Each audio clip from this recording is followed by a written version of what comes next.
ചന്ദ്രശേഖരൻ ആരെയും കൊന്നിട്ടില്ല. പിന്നെ എന്തിനാണ് വക വരുത്തിയത്? പിണറായി വിജയനെ എതിർക്കാൻ ആരുമില്ല എന്നുള്ളതാണ്. പിണറായി വിജയന്റെ നേതൃത്വത്തിൽ പാർട്ടി ദയനീയ പരാജയത്തിലേക്ക് പോയപ്പോൾ വിയർത്തില്ലേ? ശരിക്കും പൊരിഞ്ഞില്ലേ? അത് മെയ് 4 തന്നെ ആ റിസൾട്ട് വരുന്നു. TPയുടെ വിധവയ്ക്ക് കാലം കാത്തുവെച്ച നീതിയാണോ അത്?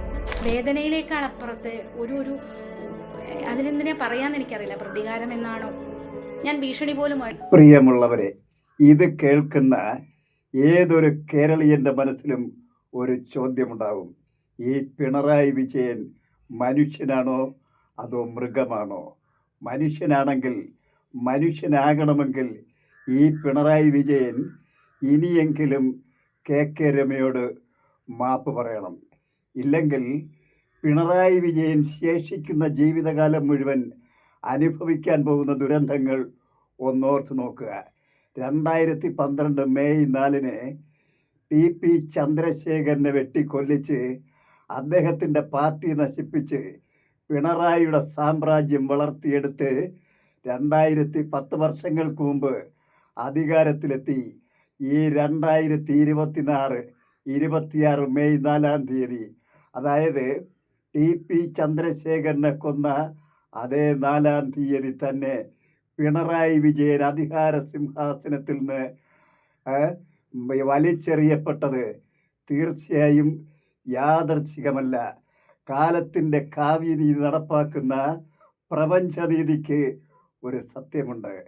അത് കാലം പൂജിക്കുന്ന, അമ്മയായും ദേവിയായും സ്ത്രീയെ പൂജിക്കുന്ന ഈ നമ്മുടെ സംസ്കാരത്തിൽ ഈ സ്ത്രീകളുടെ കൊടും ശാപം, ആ ശാപം കൊണ്ട് വെണ്ണീറായ നിരവധി സാമ്രാജ്യങ്ങളുടെ ചരിത്രകഥകളും പുരാണ കഥകളും നമ്മുടെ മുന്നിലുണ്ട്. കണ്ണകിയുടെ കഥ തന്നെ, കണ്ണകി ശാപം ഒന്നാലോചിച്ചു നോക്കൂ.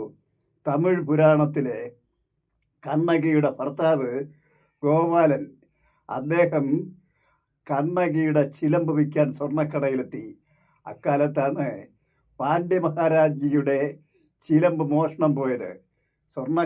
കടക്കാരൻ ഉടൻ തന്നെ പാണ്ഡ്യ മഹാരാജാവിനെ വിവരം അറിയിച്ചു. പാണ്ഡ്യ മഹാരാജ്ഞിയുടെ സ്വർണ്ണച്ചിലമ്പ് കണ്ടെത്തിയിരിക്കുന്നു. ഉടൻ തന്നെ കോവലനെ തൂക്കിക്കൊല്ലാൻ വിധിച്ചു. തൂക്കിക്കൊല്ലുകയല്ല, കിരാതമായി കൊല്ലാൻ വിധിച്ചു. രാജകിങ്കരന്മാർ അദ്ദേഹത്തെ കിരാതമായി കൊന്നൊടുക്കി. അതിനുശേഷം കണ്ണകി രാജസദസ്സിലെത്തി തൻ്റെ ചിലമ്പ് പൊട്ടിച്ച് അതിൽ മുത്തുമണികളാണെന്ന് കണ്ടെത്തി അവർ തെളിയിച്ചു. പക്ഷേ രാജ്ഞിയുടെ ചിലമ്പിൽ ഘടിപ്പിച്ചിരുന്നത് പവിഴമണികളായിരുന്നു. സത്യം മനസ്സിലാക്കിയ രാജാവ് പരിതപിച്ചു, മാപ്പ് പറഞ്ഞില്ല. പക്ഷേ ഈ കണ്ണകിയുടെ ശാപം മധുര നഗരം മുഴുവൻ കത്തി നശിച്ചു. ആ പാണ്ഡ്യ മഹാരാജാവിൻ്റെ സിംഹാസനവും നശിച്ചു. പാണ്ഡ്യരാജ മഹാരാജാവും കുടുംബവും എല്ലാം വെണ്ണീറടങ്ങി എന്നതാണ് ആ കഥ. അതുപോലെ കേരള രാഷ്ട്രീയ ചരിത്രത്തിലെ ഈ നരാധമനായ പിണറായി വിജയൻ്റെ കുടുംബവും വിജയനുമൊക്കെ വെണ്ണീറാകും മുമ്പ് ഈ KK രമയോട് മാപ്പ് പറയണം. ഇല്ലെങ്കിൽ ചരിത്രം, കാലം പിണറായി വിജയന് കരുതി വച്ചിരിക്കുന്ന കാവ്യനീതി, ആ ദുരന്തങ്ങൾ അനുഭവിച്ചു തീർക്കുക എന്ന് മാത്രമേ എനിക്ക് പറയാനുള്ളൂ. കാരണം പിണറായി വിജയൻ മാപ്പ് പറഞ്ഞ് ഈ കൊടും ശാപത്തിൽ നിന്ന് രക്ഷപ്പെടണമെന്നും, ഇല്ലെങ്കിൽ വെണ്ണീറാകുമെന്നും ജനം മുഴുവൻ വിധി എഴുതി കഴിഞ്ഞു. അത് കാണാൻ കാത്തിരിക്കുകയാണ് ജനം ഒന്നടങ്കം. നിങ്ങൾ ഓർക്കണം, ഈ കേരളം ഇനി ഇടതുപക്ഷത്തിൻ്റെ ശക്തമായ സാന്നിധ്യം ആവശ്യമുള്ള ഒരു സന്ദർഭമാണ് മുന്നോട്ട് നമുക്ക് വരുന്നത്. കാരണം BJPക്കാരിന്ന് കേരള നിയമസഭയിൽ 3 സീറ്റ് പിടിച്ചെടുത്തു കഴിഞ്ഞു. നമ്മൾ ബംഗാളിൻ്റെ ചരിത്രം പരിശോധിക്കണം. 3 സീറ്റിൽ നിന്ന് 70 സീറ്റും 70 സീറ്റിൽ നിന്ന് 200 സീറ്റിലേക്കും കടന്ന് ബംഗാളിൻ്റെ ഭരണസാരഥ്യം പിടിച്ചെടുത്തതുപോലെ BJP എന്ന വർഗീയ ശക്തി നമ്മുടെ കേരള നിയമസഭയിൽ സാന്നിധ്യം ഉറപ്പിക്കും മുമ്പ്, കേരളം ഭരിക്കുന്നതിന് മുമ്പ് ഇടതുപക്ഷം ശക്തമായി തിരിച്ചു വരണമെങ്കിൽ, ശക്തമായ ഇടതുപക്ഷം വേണമെങ്കിൽ പിണറായി വിജയൻ ഈ കാലത്തോട് മാപ്പ് പറഞ്ഞ് ചരിത്രത്തെ മാറ്റിക്കുറിച്ച് ഇനിയെങ്കിലും ഇടതുപക്ഷത്തെ ശക്തമാക്കണമെന്ന് ജനങ്ങൾ ആഗ്രഹിക്കുന്നു. നമുക്കറിയാം പിണറായി വിജയൻ്റെ സ്വഭാവം.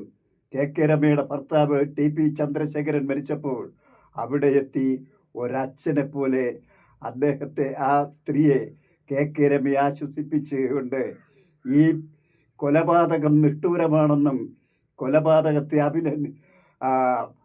അപലപിക്കുന്നുവെന്നും ഇനി ഈ ബുദ്ധിയില്ലാത്തവരാണ് ഈ കൊലപാതകം മാർക്സിസ്റ്റുകാരനെ കൊല്ലുന്നതെന്നും മാർക്സിസ്റ്റുകാരൻ മരിക്കില്ലെന്നും പ്രഖ്യാപിച്ച ആ അച്യുതാനന്ദനോട് പക വീട്ടി അദ്ദേഹത്തെ വെട്ടി നിരത്തിയ പിണറായി വിജയനിൽ നിന്ന് അവസാന നിമിഷം അദ്ദേഹത്തിനും അദ്ദേഹത്തിൻ്റെ കുടുംബത്തെയെങ്കിലും രക്ഷപ്പെടുത്താൻ, ഈ കെ രമയുടെ ശാപത്തിൽ നിന്ന് രക്ഷപ്പെടാൻ നിങ്ങൾ മാപ്പ് പറഞ്ഞ് ഈ കേരളത്തിൽ നിന്ന് ഇടതുപക്ഷത്തെ തൂത്തെറിയാതെ, അതിൻ്റെ അന്ധകനാകാതെ, ഇടതുപക്ഷത്തെ നശിപ്പിക്കാതെ ഇടതുപക്ഷത്തെ വളർത്തിയെടുക്കുന്നതിനൊരു സാഹചര്യം സൃഷ്ടിക്കണമെന്ന് വിനയപൂർവ്വം ഞാൻ അഭ്യർത്ഥിക്കുന്നു. ഇല്ലെങ്കിൽ കേരളം BJP ഭരിക്കുന്നൊരവസ്ഥ ഈ കേരളത്തിലുണ്ടാകും.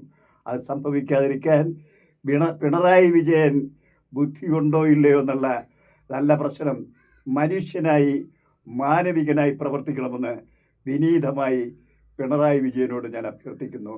Good bye.